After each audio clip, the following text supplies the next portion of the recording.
নমস্কার, সবাই কেমন আছেন? আশা করি সবাই যে যেখানে আছেন ভালো আছেন, সুস্থ আছেন। আমিও ভালো আছি।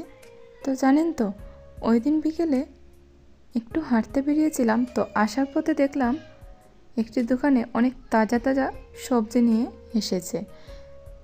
তো সবজি কিনতে গিয়ে দেখি ওনাদের দোকানে বাঙালি কিছু মাছও পাওয়া যাচ্ছে। তো হঠাৎ করে চোখে পড়লো কেচকি মাছ।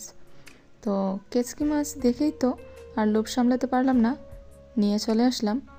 তো আজকে আপনাদের সাথে আমি সেই কেচকি মাছের আমি কিভাবে রান্না করি সেটাই শেয়ার করব। তো এখানে আমি আগেই সব উপকরণগুলো রেডি করে নিয়েছিলাম। তো এখানে আমি প্রথমে মাছগুলোর মধ্যে পেঁয়াজ কুচিটা দিয়ে দেব, তারপর টমেটো কুচি, তারপর কাঁচা লঙ্কা কুচি, এটা দিয়েছি আমি রসুন কুচি আর আদা কুচি, তারপর এখানে হলুদ গুঁড়ো, মরিচের গুঁড়ো দিয়ে আর 1 চামচ লবণ দিয়ে আমি ভালো করে এটা মেখে নেব। তারপর আলাদা করে আরও কিছু পেঁয়াজ কুচি রেখেছিলাম। তো প্রথমে এখানে আমি প্যানের মধ্যে তেল দিয়ে দিচ্ছি, তারপর এখানে আমি সেই পেঁয়াজ কুচিগুলো দিয়ে দিব।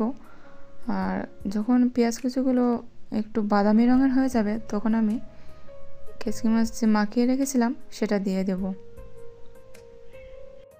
তো এখন এখানে আমি মাছগুলো খুব একটা নাড়াচাড়া করব না, কারণ মাছগুলো অনেক ছোটো আর বেশি নাড়াচাড়া করলে ভেঙে যেতে পারে, সেই জন্য খুব একটা নাড়াচাড়া করব না।